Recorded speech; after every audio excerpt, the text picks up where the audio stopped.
ஓம் சத்குருவே சரணம். வாத்தியார் மகராஜிக்கு ஜெய். குருவருளால் கால ரகசிய பதிவேட்டில் பார்க்கக்கூடிய விஷயமானது மிகவும் நமக்கு மனிதர்களாக இருக்கக்கூடிய அனைவருக்கும் தேவையான ஒரு விஷயம். அதுதான் பார்த்துட்டிங்கன்னா, அந்த பணப்பிரச்சனை இல்லாமல் தேவையான சமயத்தில் தேவையான அளவுக்கு பணம் நமக்கு எப்பொழுதுமே கிடைக்கணும், இருக்கணும் அப்படின்ற எண்ணம் எல்லாருக்கும் இருக்கும். அதுக்கு ஃபஸ்ட் ஆஃப் ஆல் வாத்தியார் என்ன விஷயத்த சொல்கிறாருன்னா, யாராக இருந்தாலும் இன்றைக்கி பணக்காரங்களாக இருக்கிறாங்க, நிறைய செல்வத்தோடு இருக்கிறாங்கன்னா, அவங்க முற்பிறவியில் நிறைய கொடுத்துருப்பாங்க, நிறைய தான தர்மங்கள் பண்ணியிருப்பாங்க. இப்போது ஓரளவுக்கு ஒருமையாக இருக்கிறாங்கன்னா நிச்சயமாக நம்மளால் முன்னாடி செஞ்சுருக்க முடியாது. பட் ஆனால் இப்போ முடிஞ்சது ஏதேனும் செய்யலாம். நம்ம ஒருமையில் தானேப்பா இருக்கிறோம் அப்படின்ட்டு யோசிக்காமல் நம்மளால் இயன்றதை செய்யணும் என்ற எண்ணம் மட்டும் அதிகப்படியாக இருக்கணும். அந்த எண்ணம் வலுப்பெற்றால் நிச்சயமாக நம்மளால் ஏதேனும் ஒன்று கொடுத்துருவோம், ஏதாவது ஒன்று செய்வோம். அப்படி நாம் பிறருக்காக ஏதாவது ஒன்று பண்ணுறோம், சுயநலம் இல்லாமல் யாருக்காவது கொடுக்குறோம் அப்படின்ட்டு ஆயிடுத்துனாலே நிச்சயமாக நமக்கு தேவையான செல்வம் இந்த பிரபஞ்சமாகட்டும், இறைவனாகட்டும், வாத்தியாரும் சரி கொடுக்க தான் செய்வாங்களே காண்டி மறுக்கவே மாட்டாங்க. ஸோ அதனால் ஃபஸ்ட்டு செல்வம் ஒருத்தங்களுக்கு கிடைக்கணும் அப்படின்ற ஒரு விஷயம் இருக்குதுன்னா அவங்க ஃபஸ்ட்டு கொடுக்கணுன்ற ஒரு விஷயத்தில் இருக்கணும். அவங்க அப்போ தான் நிச்சயமாக கிடைக்கும். ஏன் இதை அப்படி சொல்கிறோன்னா, இறைக்கிற கிணறு தான் சுரக்குன்ற ஒரு பழமொழிக்கு ஏற்ப அது மட்டும் இல்லாமல் ஓரளவுக்கு வசதி வாய்ப்போடு இருக்கிறவங்களெல்லாம் நாம் என்ன சொல்கிறோம், அவங்களுக்கு என்னப்போ அவங்க கொடுத்து வச்சவங்க அப்படி தான் சொல்லுவோம். அப்போ ஆல்ரெடி அவங்க கொடுத்துருக்குறாங்க, தெரிஞ்சோ தெரியாமலோ. அதோட விளைவை தான் ஒவ்வொருவரும் இன்றைக்கி செல்வ செழிப்போடு அதை அனுபவிக்கிறாங்க. ஸோ நம்மளுக்கு இல்லைனாலும் நம்ம சந்ததிகள் நல்லா இருக்கணும்னா நிச்சயமாக நம்மளால் இயன்றதை முடிஞ்ச அளவுக்கு பிறருக்கு ஏதேனும் ஒரு வகையில் கைங்கரியமாகவும், கோயில்களுக்கு கைங்கரியமாகட்டும், ஏழைகளுக்கு ஆகட்டும், ஏதேனும் ஒன்று அங்கங்கே அவங்களால முடிஞ்சதை பண்ணிகிட்டே இருக்கிறோன்னா நிச்சயமாக நமக்கு ஏதேனும் ஒரு வகையில் நமக்கு நல்லபடியாக செல்வம் வருவதற்கான வாய்ப்புகள் உண்டு. ஆனால் சும்மா வீட்டில் உட்காண்டிருந்தால் வராது. அதற்கான முயற்சிகள், ஏதேனும் கடுமையான உழைப்பு, இதெல்லாம் நிச்சயமாக பண்ணணும். பண்ண பிறகு தான் இந்த செல்வத்தை எதிர்பார்க்கணும். நம்ம சும்மானா ஒரு தர்மம் பண்ணிவிட்டு ஒரு பூஜையை பண்ணிவிட்டு வீட்டில் உட்காண்டு இருந்தால் வருமா, கூரையை வச்சுட்டு கொட்டுமான்றதுலாம் நிச்சயமாக அது ஒரு தவறான விஷயமாக மாறிடும். அது நம்ம நல்லபடியாக உழைக்கணும். அந்த உழைப்புக்கேற்ற ஊதியமோ ஓரளவுக்கு இறைவனோட கருணையால் கூடுதலாகவும் நல்லபடியாக அது கிடைக்கணுன்னா அதுக்கு தான் இந்த மாதிரியான பூஜைகள்லாம், இந்த மாதிரி பூஜைகள்லாம் பண்ணிவிட்டு நம்ம செயல் சிறப்பாக இருக்கணும். அந்த கர்மா நல்லபடியாக செயல்படணும். மந்திரம் சொல்லி பணம் வர வைக்கவே முடியாது. அந்த வேலையெல்லாம் இங்கே கிடையவே கிடையாது. அதன்படி பார்த்துட்டிங்கன்னா, இப்போ என்ன விஷயம் அப்படி பார்த்தீங்கன்னா, இந்த ஜூன் மாதம் 26 வெள்ளிக்கிழமை துவாதசி திதி, ஒரு அற்புதமான திதி.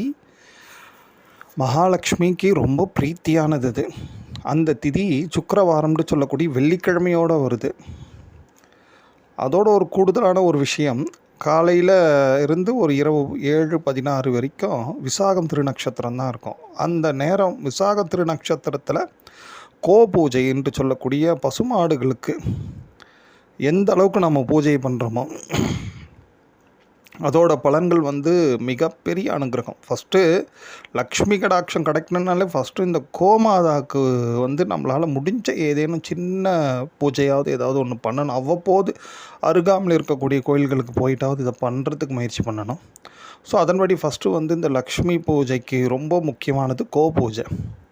இதை பண்ணிவிட்டு இரவு 8 மணிக்கு மேலே 8 to 9 அந்த கிட்டத்தட்ட அந்த நேரம் சுக்கிரவாரம். அப்போ என்ன ஒரு விஷயம் பார்த்துட்டிங்கன்னா, அந்த வெள்ளிக்கிழமை துவாதசி ஆல்ரெடி பார்த்துருக்கோம்.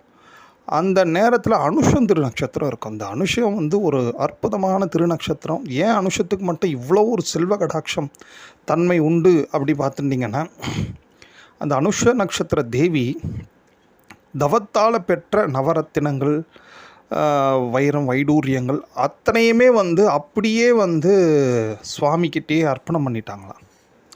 எல்லாருக்கும் இது கிடைக்கட்டும் அப்படின்ட்டு. அவங்க கஷ்டப்பட்டு தவம் பண்ணி பெற்றதை எல்லாருக்காகவும் கொடுத்தாங்க பாருங்களேன். அந்த ஒரு உள்ளத்தால் அவங்க ரொம்ப அதிகமாக ஒரு உயர்ந்த நிலையில் போயிட்டு மிகப்பெரிய செல்வ கடாட்சம் நிறைஞ்ச ஒரு திருநக்ஷத்திரமாக சுவாமியே அவங்களுக்கு வந்து அனுகிரகம் பண்ணியிருக்காரு. இந்த புராணமே நமக்கு என்ன உணர்த்தது அப்படி பார்த்துட்டிங்கன்னா, முடிஞ்ச அளவுக்கு நம்ம எவ்வளோவுக்கு எவ்வளோ பிறருக்கு கொடுத்து உதவுவதற்கான மனம் இருக்குதோ அந்தளவுக்கு இறைவன் நமக்கு கொடுப்பார், அதில் மாற்றமே இல்லை. ஸோ அதன்படி அந்த 1 மணி நேரம் சுக்கிர ஓரை அற்புதமான ஓரை. அதில் வந்து அனுஷன் திருநக்ஷத்திரமும் சேர்ந்து வெள்ளிக்கிழமை துவாதசி எல்லாமே சேர்ந்து வரும் பொழுது அந்த 1 மணி நேரம் நீங்கள் என்னெல்லாம் உங்களுக்கு தெரியுமோ மகாலட்சுமிக்குரிய ஸ்லோகங்கள், ஸ்துதிகள் எல்லாத்தையுமே சொல்லுங்கள்.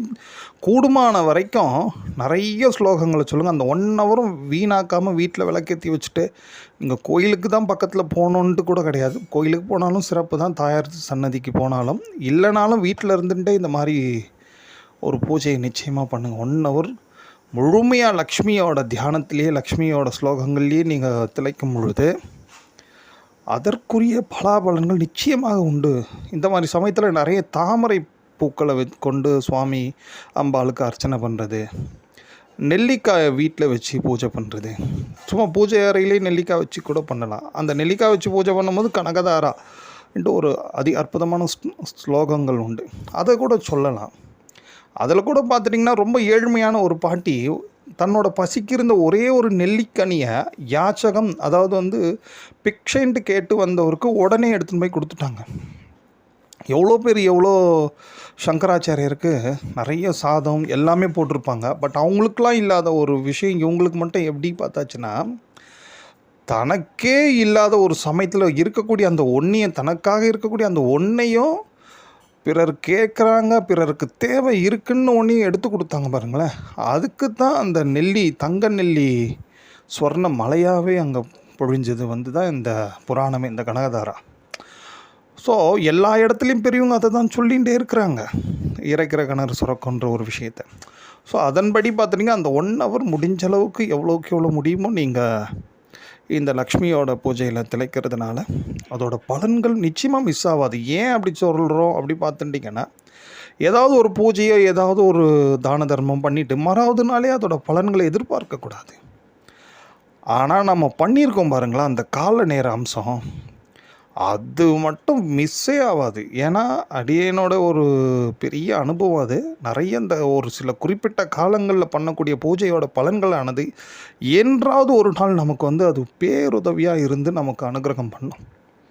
ஸோ அதன்படி இவ்வளோ விஷயம் இருக்கக்கூடிய வெள்ளிக்கிழமை துவாதசி அனுஷம் இது எல்லாமே சேர்ந்து இருக்கக்கூடிய ஒரு வேலையில் நம்ம பண்ணக்கூடிய இந்த லக்ஷ்மி பூஜையானது அதோட பலன்கள் நிச்சயமாக நமக்கு கொடுக்கும். இதில் கிரக ரீதியாக ஏதேனும் ஒரு விஷயம் உண்டாப்பா அப்படின்னா நிச்சயமாக உண்டு. அதுதான் தனக்காரகன் அப்படின்ட்டு சொல்லக்கூடியவர் தான் குரு பகவான். அவர் உச்சமாக இப்போது கோச்சாரத்தில் சஞ்சாரம் பண்ணிட்டு இருக்கார். அது மிகப்பெரிய அனுகிரகம். ஏன்னா சுக்கிர பகவான் சின்ன சின்ன பணம், ஆசைகள் இதெல்லாம். பட் இந்த குரு பகவான் தான் மிகப்பெரிய பணம். அந்த பெரிய பெரிய பணத்துக்குலாம் அதிபதி குரு பகவானை தான் சொல்லுவாங்க இந்த ஜோதிடத்தில். ஸோ அதன்படி பார்த்தாச்சுன்னா அவர் உச்சம் மட்டும் இல்லாமல் அவரோட ஜென்ம நட்சத்திரத்தில் சஞ்சாரம் பண்ணுறாரு, அதாவது பூசத்தில்.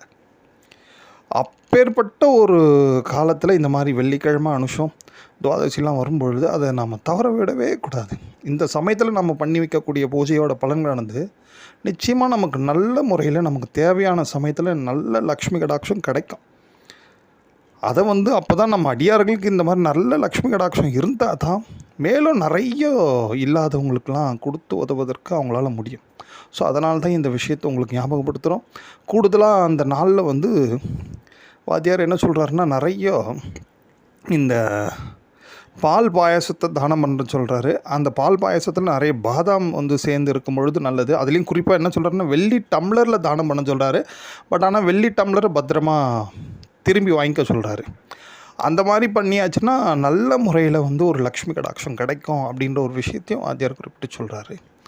எத்தனை பேருக்கு இந்த வாய்ப்பு கிடைக்குமோ நிச்சயமாக எல்லாரும் பயன்பெற்று மற்றவங்களுக்கும் நீங்கள் பயனாக இருக்கணுன்றதுக்காக தான் இந்த விஷயத்தை சொல்கிறோம். ஓம்.